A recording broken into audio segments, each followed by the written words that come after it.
That was Will Smith illustrating one of the basic movements of the joint we'll talk to you about today. And this is Philip Monteroyo with Nick Lilly, Michael Knowles, Catherine Neely, and Taylor Poole. And today we'll talk to you about the atlanto-occipital joint, its functions, and later we'll draw a brief comparison between the atlanto-occipital joint found in humans and the atlanto-occipital joint found in several other animals. But before then, we would like to discuss the individual components of this joint, and we'll target the individual characteristics of each component. The first segment of the atlanto-occipital joint we are going to discuss today is the first cervical vertebra, also known as the atlas. Its nickname is derived from the fact that Atlas, in Greek mythology, held up the world on his shoulders, and similarly, the atlas holds up our skull on the superior condyles. As you can see from the photo, the atlas is missing its spinous process and vertebral body, and in fact it is only made up of anterior and posterior arches and lateral masses that contain the superior and inferior condyles. Another interesting fact about the atlas is that its vertebral foramen is rather large, and this is due to the way it articulates with the axis. The second key part of the atlanto-occipital joint is the occipital bone. It is the most posterior aspect of our cranium and forms the base of the skull. The occipital bone is also where the foramen magnum is located, which is the foramen where the spinal cord enters and exits the skull. The most important part of the occipital bone when it comes to the atlanto-occipital joint are the occipital condyles, both of which can be found flanking the foramen magnum from both sides. Now that we've learned the separate parts of the atlanto-occipital joint, we'll see how they interact when they are joined together. When the atlas and occipital bone meet, they form a synovial condyloid structural joint. Because it is a condyloid joint, it also allows for biaxial movement, or movement along two axes. It allows for extension and flexion, as in a nodding motion, and lateral flexion to the sides. Now that we've gone over the movements that occur at the atlanto-occipital joint, we'll cover the muscles that allow for the mentioned movements. In order to flex your head, you use both your rectus capitis anterior and your longus capitis.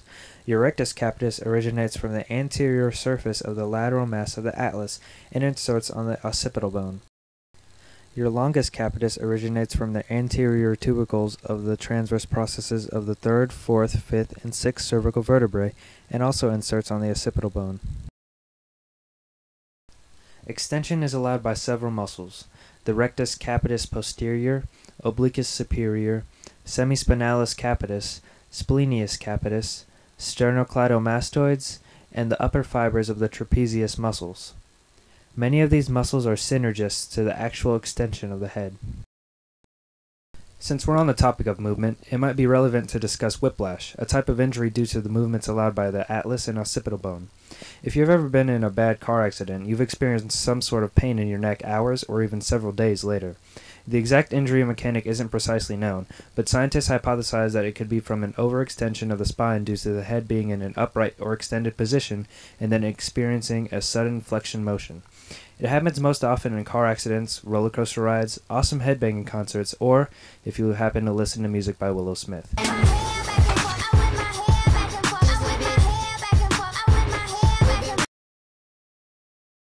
When it comes to animals, the atlanto-occipital joint doesn't show much differentiation when compared between different species, in movements at least. For example, in snakes, the occipital condyles are now trilobed or even single-lobed, but still articulate with the atlas. It allows for extension and flexion as when a cobra gets agitated and spreads its hood. In penguins, the atlanto-occipital joint is very similar to the one found in humans, as they also stand upright. But penguins are a lot more flexible, and the joint allows them to groom themselves in those hard-to-reach places. And, like snakes and humans, the joint allows for flexion and extension, as well as a nodding movement. In elephants, the joint is also pretty standard. It allows the animal to, with the help of its trunk, reach high places in order to retrieve food, like in a tree. As mentioned before, the joint also allows for flexion and extension, as well as headbanging, which, I don't know if you were listening before, but headbanging is a great way to cause whiplash.